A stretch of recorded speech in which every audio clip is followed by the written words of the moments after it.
Good morning. It's my pleasure to be with you today. My name is Claire Horsburgh. I have been working on the New Oxford Social Studies for Pakistan for a few years now. I visited Pakistan a few years ago. It was great to see lots of schools and meet lots of teachers, and I hope today's talk is useful to you. I look forward to speaking to you at the end in the Q&A. So I'm going to share with you some session outcomes. These are, usually I would share aims in a session like this because I'm going to speak to you for 30 minutes and then we'll have a Q&A. But I wanted to model for you outcomes. So I've used the verbs here: describe, explore, identify, and I hope that you would do the same in your lesson planning, thinking about what your students will take away from the session. So the session outcomes today, I would like to be you to be able to, at the end of the session, be able to describe some of the benefits of a textbook supplemented approach to teaching social studies using our books, the New Oxford Social Studies for Pakistan. And I'd like to explore some approaches to teaching social studies alongside you during this presentation. And thirdly, I'd like you to be able to identify some areas of your own teaching you wish to develop, because we all do this kind of professional development in order to improve our practice. And I would like to give you the chance at the end to reflect on this. So I have for you today a little bit of background about the New Oxford Social Studies for Pakistan. In the past, social studies books were not pitched at a correct level that was appropriate for the students using them. And so these books were developed by Nicholas Horsburgh to cater for the broad subject breadth that needs to go into social studies at an age appropriate level. So the books available to you now are A and B, and books 1 to 5, along with teaching guides to help you to use the information. And today's talk will also help you to use the textbook as a tool. There's been a lot of care taken with layout, with design, with illustrations. They're really colourful and bright. Here's the cover of book 1, and I absolutely love that water and those flowers. They're just so beautiful, like much of the country. And the text in the book is, as I said before, appropriate to the level at each stage, and it's followed by meaningful exercises that can be done in a variety of ways, and I'll talk to you about that as we go on. So the model, what did we, when the books were being developed, it was thought, what do we include, what do we need? And these books, like the national curriculum demands, the new national curriculum demands, are thought about, and from the outset were thought about from a child's viewpoint. And the generally accepted view is that we start with home, we start with what a child knows and what they feel confident and comfortable with and what feels familiar, and then we try to grow it out to the surroundings, to the country, and to the wider world. And so we're leading from the immediate environment outwards. There's this idea of going in a ever widening circles. When they study at a much higher level, if they specialize in history and geography, something like that, then it's much more focused on a particular place, a particular time. Whereas in the earlier stages, you're trying to develop this model of going from the home to the surroundings, to the country, to the wider world.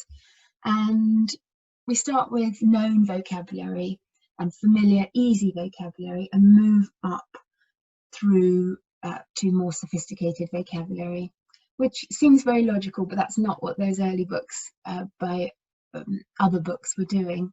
So Oxford Social Studies for Pakistan has been leading that field for a long time now, and it's been my privilege to work on these since 2017, and then just more recently to oversee the addendums that have been done for them and to go into the new reprints. So I'd like to talk to you a little bit now about the books and how you can use them as a textbook support for you. So This is from Book A, and they're just beautiful, really nicely laid out. And you might be thinking, well, there's not a lot of text there. What do I do with that? And I would like you to stop right there and to have a think about what we would do with this. So I'll talk you through some ideas, and then maybe you could try out some of these in your teaching in future. So beautiful pictures, nice, clear, appropriate text, not too much text, because these children are not about reading large amounts of text. So what would I do? Well, first of all, you need to think about this whole unit. It's got about me, it's my body and clothes. It goes on to talk about family. So again, beginning with the child and moving outwards to a broader scope. But if I was planning this unit, I would think, first of all, how many lessons do I have? And then second, what is an interesting way to capture their attention to begin this topic? What would be most boring is to sit down and read out all about me and my family. This is my picture, and then instruct them, draw a picture. It's not, that would not be engaging, it would not be interesting. So this is where you use the textbook. You have everything you need there, you have a framework, but rather than leading with it, you lead with yourself, your confidence. So you could, for example, get a big dressing up box, and I'll talk a little bit more about resources at the end, but primary teachers need to be really good at collecting resources. You don't need to spend a lot of money. You can use cutouts, cardboard, you can use labels, pictures. You don't have to go and buy a whole load of dressing up costumes. You can just have certain representative things. So for example, if you were beginning with clothes, you need a collection of old clothes. You could even use a lost property box from the school, and you talk about them. Maybe hang up a washing line across the middle of the classroom so that when the students come in, they see this and it engages them immediately. Or to have some different hats, just with cardboard, made of cardboard, or with pictures, flashcards with pictures of different hats of different jobs. A police officer's hat, a woolly hat, a sun hat, those kinds of just differences, to get them talking, to get them looking, to get them active, to get them asking questions. And then maybe you would lead into something about the family. You could introduce the vocabulary. You could have a display on the wall ready for when they come in to do this topic, which has the keywords mother, father, brother, sister on the wall, and with pictures to show who those people are and arrows to show how they're connected. And you could use flashcards with those words on them for them to collect who they have in their family. So if they live at home with a mother and a father and 3 sisters, they could collect those words and have those words with them. Other things that they could do is, instead of drawing a picture of themselves on a piece of paper or in that small box, you could show them a self-portrait that somebody has done in the past, an artist's impression. And then you could use chalks and ask them to draw a big circle and choose a different chalk for their hair and colour it in, and draw on the body parts, the eyebrows, the nose, the mouth, the ears, the hands. They could draw around their hands on with chalk or on paper. And all of these ideas, all of these suggestions that I've given you, and I've just given you a whole load, you only need 1 or 2 of those, but you start with something interesting, engaging, active, and then you've introduced the vocabulary into that, and you have a display up so that students can see what it is you're talking about. And then you've brought the lesson off the page. The children have the page there, the teachers have the the other teachers in the school, your head teacher has the page there. They can come back to at the end. They can have a note put in saying, look at the board, but they've done this work, they've enjoyed it, they have thought about it. Then when you come to the textbook, it's very quick. They recognise what that picture is illustrating. They can recognise what drawing is. They can try and copy their picture a bit smaller. I mean, at this age, they are using their big motor skills. They need to be trying to do things on a large scale, and the textbook is definitely there for you to guide you through. Okay, so let's look at another example. This one here, also from Bouquet, and I absolutely love this beautiful large picture that we've incorporated this time. We've got one page with a busy road, interesting picture, and how many cars. And yes, you could sit the class down and you could talk to them about the picture, and you could count the cars in the other picture and then turn the page. But what would they have learnt? Not a lot. So how do we lift this off the page? Well, one idea is you could look out the window or look out through the school gates or go on a trip to somewhere where you can see a busy road, and you could have a tally chart that you've made where different children are counting different types of vehicles and jotting them down in the tally chart.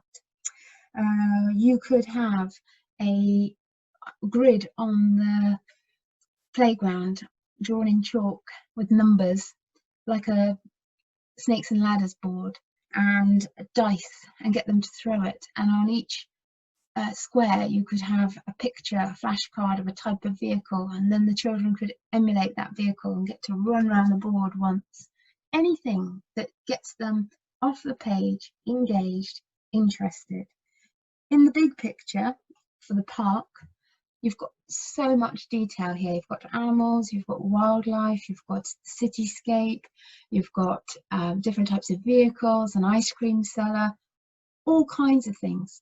Just you talking about that will be interesting and engaging, but it would be even more interesting and engaging if you could watch a video about a park trip, or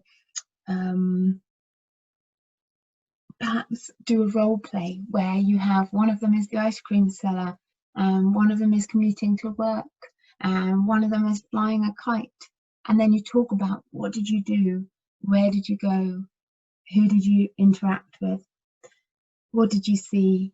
Some of them could be animals. Bring it to life. So lots and lots of ideas told in quite a hurried way.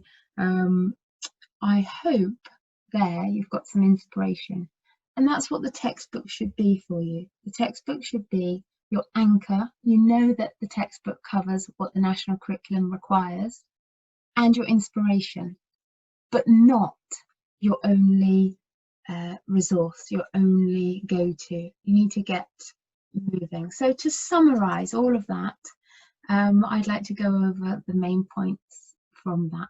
So we're going to talk about what you need to do and why you need to do it. So you need to use the book to anchor your teaching, because the book shows you what the curriculum covers, and you can use it for inspiration.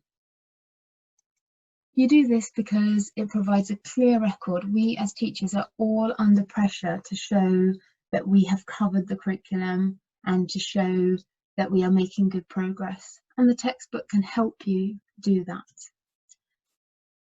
What else should you do? You should get off the page, okay, especially at these younger years, but all the way through primary school. Children learn by doing, and they learn when they are actively engaged. So that's why we've got to do it. If we want them to think, if we want them to be creative, if we want them to be confident, if we want them to be able to work together, if we want them to be able to connect ideas with the real world, then we need them to be active learners. And so we need to get off the page while using it as our anchor. So how do we do this? We do this through creative planning. Now, I rattled off loads and loads of ideas, And you don't need loads of ideas. You need one for each session that you're doing, or one a week if one for each session is too much for you. And the planning will give you confidence, and it will help you to focus on learning. Without a plan, just going in with the textbook and trying to get through it, you will have no joy. They will have no joy, and they will not learn. The planning also, stimulates learning, because you can think, what are they going to do and what are they going to learn from it?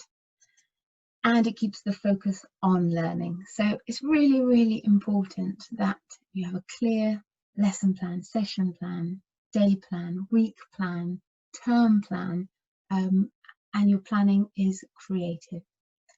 So this leads us to a key area of importance in all subjects. There's an awful lot a primary school teacher can do with very few resources. You need to make sure that you produce your own materials. The textbook will give you some ideas, and then you turn that into what you are delivering. It's your classroom, this is your class, and your input and your enthusiasm is what's going to carry through the year. So it's really easy to use the textbook, but if you just use the textbook, it's boring. Variety is needed. Predictability means that they stop being creative, they stop thinking. If they just read and repeat the text, it's dull for them. Whereas if the text reminds them of a good experience or reinforces a moment of inspired learning, then it's a really useful tool. Your materials and new things provide variety and interest. They can look at the textbook anytime. What they can't look at and what they can't predict is what you are going to show them. Materials can be used for special purposes. They can help those children who need extra support. They can be an extension for students who are able to run with what you're doing, and they can help bring children together. If you give them flashcards and ask them to match with somebody else in the room, then they are starting to communicate, they are starting to connect with each other as a group. Your materials allow them to extend their work beyond the classroom, beyond the textbook. And that's essential if real learning is going to be made and if real connections are going to be made to the wider world. Materials, as I've suggested on the previous pages from Book A, can be an introduction to the topic. They can motivate, they can encourage. The need for a resource person and a resource room is really high. If you don't have one in your school, then a big box or a cupboard will do, and just start collecting things together. Get your teaching colleagues to put into it as well. Share those resources and share the responsibility for gathering new ones. Share ideas. You will have limitations, finance, time, ability, but if you are enthusiastic, if you are committed to doing what you need to do, then you can easily, quickly make simple materials, and you can reuse them in a number of contexts. So, and you can reuse them year on year. It's a really good idea for you to have a little stockpile tape recorder, and you can, if you've got that on a mobile phone, you can use that. Musical instruments, boards, cards, nails, screws, magnets, tubes, pipes, cardboard boxes, coloured paper, wrappers, ribbons, anything. Just keep it and try to think, how can I use my resource bank when you're trying to come up with an idea to get the textbook learning off the page. Okay, so what about older children? You might be thinking that's fine when they're very little, but what about when they're in the upper years, 4, 5? The same principles apply. Planning is key. And you can try some of these things. You could start, for example, with the things you can do, and I've got an example here on this slide of the things you can do from book 5. There are 4 suggested activities. Instead of saving them for the end as an extension, start with them. Do some research on the Arctic and Antarctica, learn more about those regions, then go to the textbook and consolidate that. They'll have some knowledge, they'll be more interested in drawing out the meaning in the text that they're given. So that again is like a flip lesson, but you could just start with not the things to do, just give them a directive. I would like you to go and find out about igloos and bring me facts or a model or anything for our lesson next week. Send them off with that task, and then when they come in, begin by looking at what they have found out and what they have created, and then go into the lesson. You could start with something else, an interactive activity, a game, a trip somewhere, even if it's just outside into the playground, pictures, a picture montage, a short video on YouTube, music, a puzzle, maps, anything that engages and excites and interests and hooks them in and makes your lesson a creative, interesting session. I've just noticed on my slide it says puzzle on there, which is a formatting issue, and it's going to annoy me. I'm sorry about that. So the second point here is remember that the textbook is a tool, and it's a record for you. It's part of your toolkit. It's not the be all and end all. It's your anchor. It's your inspiration.